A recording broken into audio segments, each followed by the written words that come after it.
Good afternoon. Thank you so much for joining me here at the First Alert Desk. My name's Karli Barnett. We want to give you a look at some of the stories that we are following for your Sunday. We also want to give an update to some of the stories that we first brought you as breaking news yesterday here at Atlanta News First. We hope you'll join us this evening at 6:30 as well as 10 and 11 on Atlanta News First. But in the meantime, keep in mind you can always join us on atlantanewsfirst.com as well as our Atlanta News First app. In just a minute, we're going to have First Alert meteorologist Cutter Martin come up here to tell you more about this being one of two First Alert weather days. Also, probably a good idea to go ahead and download that app and turn on the weather notifications because today probably is going to be a day that you're going to want that handy. We know it's the weekend, you all may be out and about, and it's good to have that on the go really wherever you are. So we first brought you this story yesterday as breaking news on Atlanta News First. A massive apartment fire taking place on Howell Mill Road in Northwest Atlanta. We had our reporter Bridget Spencer out there all evening long. The good news to report is that nobody was hurt in all of this, but unfortunately that means today that several people are without a home. The Red Cross now having to help these people out as they figure out where they go from here. She has a little bit more on what people were experiencing last night as they had to evacuate and make sure they got out safely.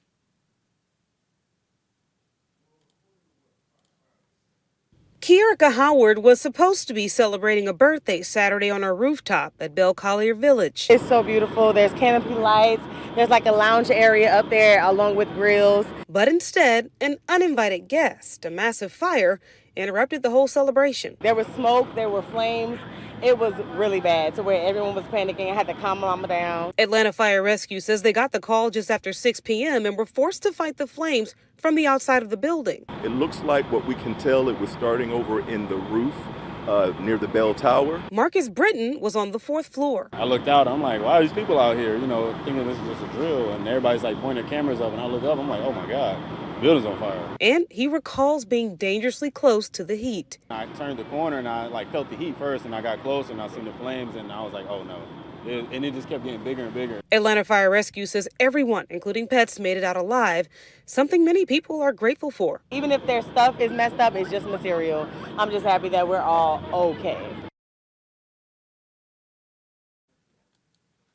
So again, we first brought you that as breaking news yesterday here on the First Alert Desk. And in that time, we wanted to share with you the updates and the information that we have received since then. At this point, it is still too early for fire investigators to tell us what may have been the cause of this fire, but it does appear that it started somewhere up on the roof. We will continue to keep you updated both on air and online about this story. Another one of the stories that we have been following extensively here at Atlanta News First. This is just such sad news. We had our reporter Blake Devine actually out in Carrollton yesterday where a plane had taken off. 3 members of an Atlanta-based gospel group, an award-winning gospel group, were on that plane, as well as a top Georgia prisons official. Unfortunately, 7 people lost their lives when that plane went down in Wyoming. Reporter Blake Devine shares more on just very sad news to have to report. The Carrollton community is in mourning as 7 prominent people lost their lives in a plane crash on Friday afternoon. Those on board included 3 members of the Nealons, a Grammy-nominated gospel group based in the Atlanta area. Piloting the plane was Georgia Department of Corrections Board Chairman Larry Haney. Ladd Singer is an aviation attorney who says this crash wasn't the first time a Pilatus PC-12 plane has experienced issues in flight. Another Pilatus crash where the autopilot appeared to malfunction. I have worked on several PC-12 cases where the airplane was on autopilot and it experienced an upset event, causing the pilot to lose control. Preliminary information from the National Transportation Safety Board says the private plane crashed after an autopilot issue. It's handing the plane back to the pilot in an out of trim condition that the pilot's not expecting, so he immediately has to pull or push or turn on the control yoke to maintain the airplane's attitude. Support has poured in for all 7 victims, including a note from Georgia Governor Brian Kemp, who highlighted Haney's life and legacy, writing in part, quote, as chairman of the Georgia Department of Corrections Board and through a career of valued service in public safety, Larry's impact on our state will not be forgotten. The So, again, this is another instance where it's still too soon for them to know what may have caused that plane to go down. We had only just now received the initial report for a plane crash that happened last month where 5 family members were killed when that plane went down on their way home from a tournament in New York. That family from Fulton County, their children attended Kings Ridge School. So we only just received that report where they said weather was a factor. But at this point, they say it may be about a month until we get the preliminary investigation report. It will be probably much longer than that until the NTSB releases any official findings there. Well, it is an end of an era here in Atlanta. If any of you are tennis fans, you'll know the Atlanta Open is ending a 14-year run. The lights are going out at the Atlanta Open. This is a professional tennis tournament that's held at Atlantic Station. And Atlanta News First reporter Patrick Quinn from Center Court breaks down the past, present, and future of the Atlanta Open here at its grand finale. Come on, boys. 30 long. The sport, the skyline, and the stars.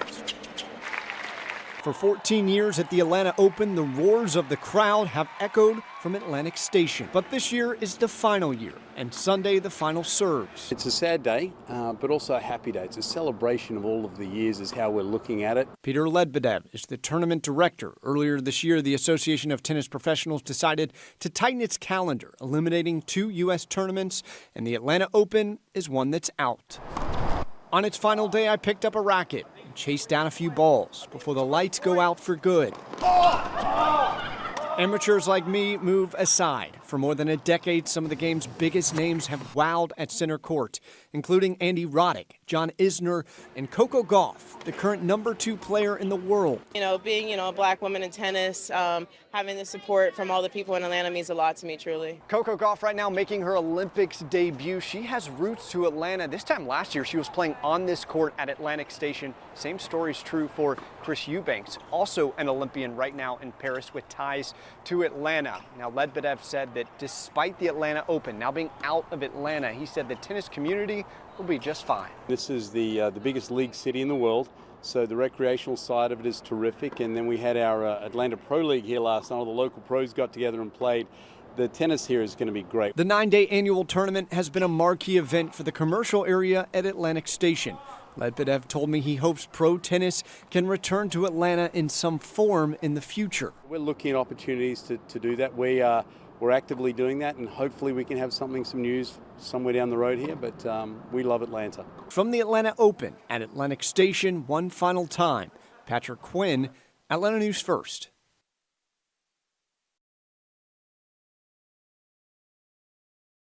Come on, boys. I think Patrick did pretty good there. I don't think he did too shabby. Maybe just a little more practice, though. All right, let's go ahead and give you a live look outside.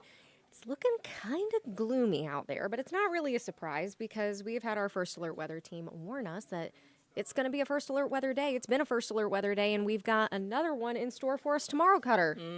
Yeah, we're kind of in a stormy weather pattern for the next 48 hours. That's a live look outside from Atlantic Station, the kind of eastern edge of West Midtown, looking back towards Midtown. That is DeKalb County.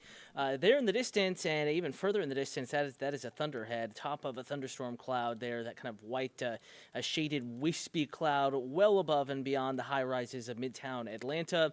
Again, want to thank you for tuning in and for watching. I'm First Alert Meteorologist Cutter Martin here with a check of the First Alert forecast. Today, as Karli mentioned, is a First Alert weather day. What does that mean? Well, in this case, it means showers and thunderstorms are more likely to impact your outdoor plans here across North Georgia and Metro Atlanta. And not only that, a few of these downpours will be producing heavy rain heavy enough in a couple of cases to produce some street flooding. So keep that in mind. A couple things to watch out for. In a bit of a lull across the immediate metro, though I don't think that that's going to last all that much longer. More showers and thunderstorms are really starting to blossom here. In fact, We can go ahead and switch over to radar. Going to pop in my graphics, give you a better idea of where the downpours are right now. So that's visually what it looks like outside. In another sense, here's what it looks like outside. First Alert radar tracking quite a bit of shower and thunderstorm activity across the heart of the metro over the past maybe 2 hours, over the past 45 minutes or so. Though we've seen kind of a downtrend, a drying trend in that First Alert forecast, but we're already seeing some new showers and thunderstorms develop across portions of Paulding County, Douglas County, back over into Carroll County, up towards Buchanan, Haralson County, over towards Polk County, Cedartown. Even some new showers starting to develop and generally move eastward back towards the city of Atlanta. But if plans do bring you outside, let's zoom down into inside the perimeter. Again, not too much going on. A few sprinkles moving away from Hartsfield-Jackson Atlanta International Airport after some earlier, heavier rains this morning on the southwest side. These are pushing through South DeKalb back towards, Panthersville, may clip portions of Rockdale County where it's already raining a little bit. More recently, very slow-moving downpours kind of along that Clark, Oconee County lines back over towards Weiner. Showers and storms moving very slowly, and because they're moving slowly and they're producing heavy amounts of rain, we do have a flash flood warning in effect. This is in effect until 10:45 this evening for portions of Barrow, Walton, Clark, and Oconee counties, kind of right along the juncture of all those county lines there. Generally the heaviest rain to the south and west of Athens, but right over Weiner. This is east and northeast of Monroe, east of Social Circle, but this cluster of rain is gradually shifting off to the west and could build deeper into Barrow County, deeper into the Monroe County area as well here over the next, Walton County, I should say, area over the next several minutes, maybe 45 minutes to an hour and a half or so. So do keep that in mind. Today's the First Alert weather day. We do have that risk of flooding or street flooding and road flooding. We also do have the likelihood that showers and thunderstorms are going to be persistent enough to impact your plan. So good idea to keep an eye on the First Alert weather app. I want to remind you that we're streaming in many platforms right now, including YouTube. Atlanta News First is the account to like and to follow if you have any weather questions, comments, concerns. In fact, I got a little notification that we are streaming on YouTube. That's the place to go if you're watching on Roku, Amazon Fire. You can always reach out to me on social media as well. Ask your weather question, get some clarification on that forecast, and I'll be happy to answer even after this live stream ends. Carlston Hatcher on YouTube, good evening to you. Watching Atlanta News First, Carlston says, thank you. That means a lot. Thank you for watching and for tuning in. Again, if you need any clarification on the forecast, Carlston, anyone else watching, looks like we have quite a few viewers on YouTube right now. Just give me a holler. In general, we're going to work our way through what's happening now and the hour-by-hour forecast, taking you deeper into the evening, because I think it will trend even stormier across the immediate metro. Southwest side, let's track this downpour again. No flash flood warning here, but it is producing very heavy rain. It just thankfully is moving right over Whitesburg. This is moving into far northwestern portions of Coweta County, and before long it'll be into South Fulton. We'll put a loop on this over the past 30 minutes. Notice that movement over Whitesburg, over the freeway there, back over towards the I-85 corridor. Right now the heaviest of the rain is between Newnan and Carrollton, right over Whitesburg. Excuse me, lots of thunder and lightning with this particular downpour over US 27, again right over the central part of Whitesburg, building back up towards Chattahoochee Hills, the Palmetto community, and greater South Fulton. We can go ahead and put a tracker on this now, moving north and east about 15 to 20. Not fast movement, but faster than some of our downpours have been moving so far today. I wouldn't say this is stalling. It's not training, so the risk of flash flooding is lower with this particular storm, but rain will be heavy while it is falling. Into Rivertown by 5:13, Fairburn by 5:29, Union City, again deeper into South Fulton, approaching the airport by 5:36 p.m. or so on its current heading. And what I'm watching out for is the fact that we have new showers and thunderstorms getting pretty organized here over eastern Alabama, approaching the state line. They're going to meet up, basically, it looks like, with showers and thunderstorms over portions of West Georgia, Metro Atlanta. And another factor here we're going to be tracking, kind of another ingredient or piece of the puzzle, so to speak, a little wind shift, little boundary draping right across West Georgia in that red line, and that's kind of a wind shift in general. The wind may change direction, pick up a bit as it passes over your neighborhood in these areas, but it's not going to do anything other than to allow new showers and thunderstorms to develop. So as these downpours moving out of Alabama interact with that boundary, it could cause them to very quickly grow taller, rain to become heavier, and maybe more persistent in some of these areas. So we're going to be watching the West Metro, Southwest Metro, especially from Yorkville down to Carrollton, Franklin, into Troup County, LaGrange, back into Meriwether County. This rain, though, will eventually build back into Metro Atlanta. Plan on wetter weather as we get deeper into the evening hours here over the next, 2 to 3 hours. I'd say we're going to see rain increase across the metro, probably stormiest between 9 and or 6 p.m., I should say, and 9 p.m. across the heart of the metro. We're going to keep that first alert going through the evening hours. Obviously, most folks are indoors by 9:30, 10 p.m. on a Sunday evening, but if you do have late plans or maybe you work late on a Sunday, you're headed home, probably dealing with some stormy weather even after the sun sets. Typically in the summertime, sun sets, temperature cools, and we kind of lose shower and thunderstorm activity, and it gets drier, it gets quieter forecast-wise, but I do think tonight a little different.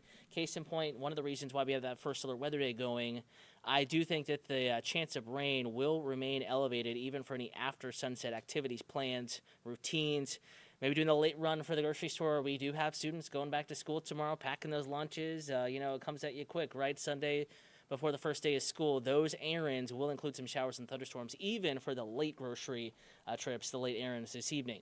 Hour-by-hour forecast. Notice how showers and thunderstorms really increase as forecast. We're just talking about the setup west of town, and I think that this forecast model kind of keying in on that possibility. By 8, 9, 10 p.m., rain getting heavier. It is slow moving.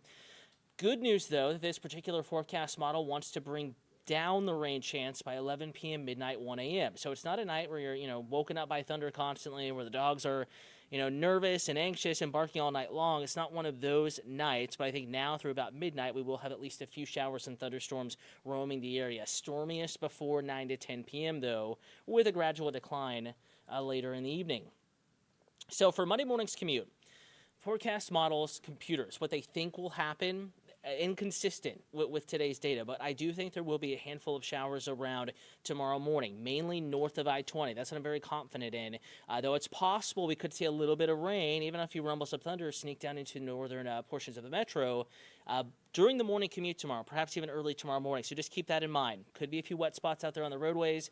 If you're not underneath one of these showers, plain old muggy, mostly cloudy, very muggy start to our Monday, but we will see some showers and thunderstorms, I think, roaming the area even early in the day, and expecting that rain will only increase as we get deeper into the afternoon hours, add a little bit of heat to the equation, and more storms will develop on our first alert weather day Monday, and they'll be a little bit more widespread, persistent, long-lasting than a typical summer late July Monday. Case in point, 7, 8, 9, 10 a.m., watch what happens by 10 a.m., more showers and storms moving again into northwest Georgia from the north and west. Everything tomorrow moving northwest to south and east, and hopefully moving at a quick enough clip to keep the risk of street flooding down.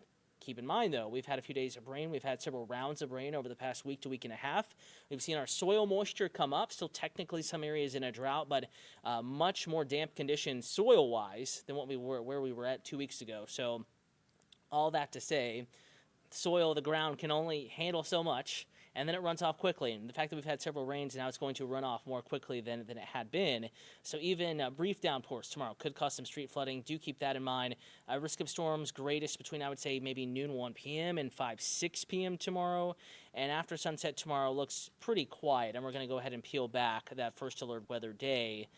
Nonetheless, a good next 36 to 48 hours or so to keep an eye on the First Alert Weather app. Keep those precipitation and lightning alerts turned on. We will be keeping you updated. A reminder that the First Alert Weather app is a free and easy download. To search Atlanta News First or First Alert Weather in your app or Google Play Store. App icon looks just like that. It has that orange, says ANF First Alert Weather.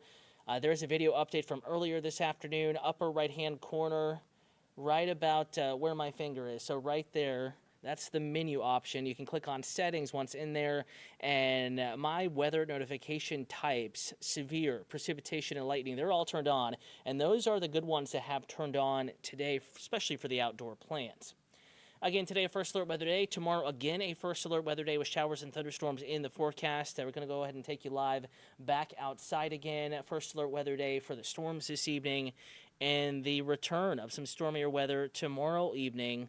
Go about your Sunday plans. Just a reminder, good idea to keep an eye on the First Alert Weather app. Have that plan B, especially for the outdoor grilling, any outdoor early evening plans that you may have. Stormier weather on the way. Bit of a break right now for the city of Atlanta, but we're not done with the heavy rain, thunder, nor the lightning. Back in the forecast this evening. We'll continue to keep you updated right here, streaming on Atlanta News First Plus.